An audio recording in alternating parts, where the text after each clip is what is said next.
Virtual reality finally becomes reality this year as the first wave of headsets comes to market, which makes this year's Gamescom particularly special because we'll be getting our first look at the final hardware as well as the games that we'll be playing on them.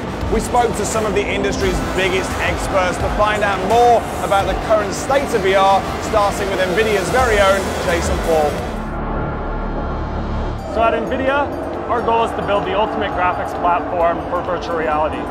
That involves three things: building amazingly fast GPUs with our GeForce GTX processors, building client software that optimizes your experience for VR with GeForce Experience, and our developer SDK helping developers to build great games, and guys like HTC and Oculus to build great headsets with our GameWorks VR software development kit. In our latest GPUs, which we call our Maxwell architecture, we've actually designed in technology that allows us to accelerate rendering for VR. We call it multi-resolution shading, and it allows game developers to render a scene at different resolutions for virtual reality and thereby accelerate performance. So this year at Gamescom, we're really excited to be showing off the two great headsets in virtual reality, one from HTC Vive and one Oculus Rift. We're showing some great content along with these headsets. On the Oculus Rift, we're showing Valkyrie from CCP Games, AirMech VR, and Time Machine. And then on the HTC Vive, we're showing a set of great content, including Valve's Aperture Science demo. The reaction from the fans is pretty incredible. I think the lines are upwards of 4 hours. People can't wait to get in there and test the latest from Oculus and HTC. HTC's Vive headset is a relative newcomer to the scene, but it's already making huge waves thanks to a partnership with PC gaming legends Valve and some truly incredible demonstrations of its capabilities. Here's Jeffrey Gattis from HTC to tell you more. The HTC Vive is our VR head-mounted display. We've developed it in conjunction with Valve and their Steam VR platform. What we think it is the most immersive VR platform in the market. It's a PC-based system. Great precision tracking. We use laser base stations to drive very precision tracking, low latency. And from a feature standpoint, one of the things we think is most compelling is something we call room scale. So it's that ability not just to look around and look up and down in an environment, but to actually move around a room. We optimize around a 15 by 15 foot room. So when you add that extra element of being able to move around in the environment, it really just adds another dimension to the presence and really makes you feel as though you're immersed in an entirely new space.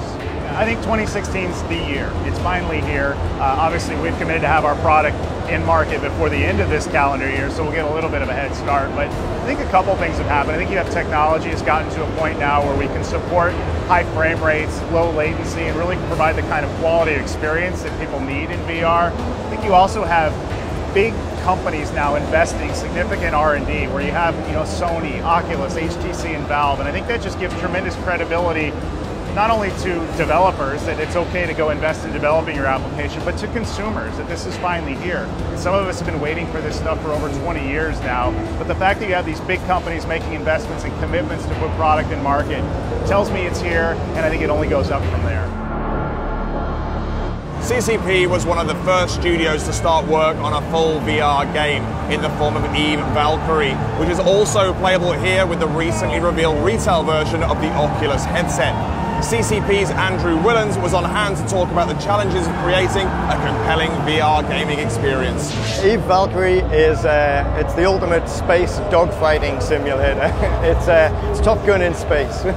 We chose to make a more arcadey style of game purely to support that immediacy of VR. The idea of just putting the headset on and you've got a joypad, you know where you are, and you've got competency quite quickly. And it's different to something like obviously EVE Online, where there's a lot more strategy involved with that, and this just suits the hardware at this time. It's also, that's what we're going for really, is like competitive multiplayer VR. I think it really delivers that sense of immersion and that sense of presence. And as a game designer, you couldn't want for more. This is the dream we've been chasing for years, is to really, really kind of sell the fantasy and the illusion of being somewhere completely alien in a game. And finally, it would be remiss of me to not try out the HTC Vive for myself. See you on the other side. A manta ray has just gone overhead.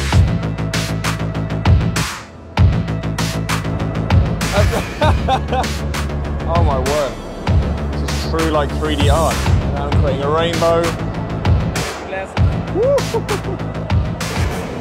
What can I say? It was just mind-blowing, like utterly captivating and totally transportative, if that's even a real word. I just felt like I've been whisked away to this variety of worlds. One minute I'm underwater, the next minute I'm an Aperture Lab, the other minute I'm just in my own kind of art studio. But every single thing in there just looks incredible. You cannot believe the scale of it until you're in there yourself. And when you've tried it yourself, you won't mind looking ridiculous either. Obviously, we're at Gamescom. There's lots of lucky people here right now queuing up to have a go, which must be a nightmare for you watching at home. But honestly, this is lined up to be launched later this year. So soon, you will be able to enjoy the very same experiences from the comfort of your own home. That's it for this video. We'll see you next time.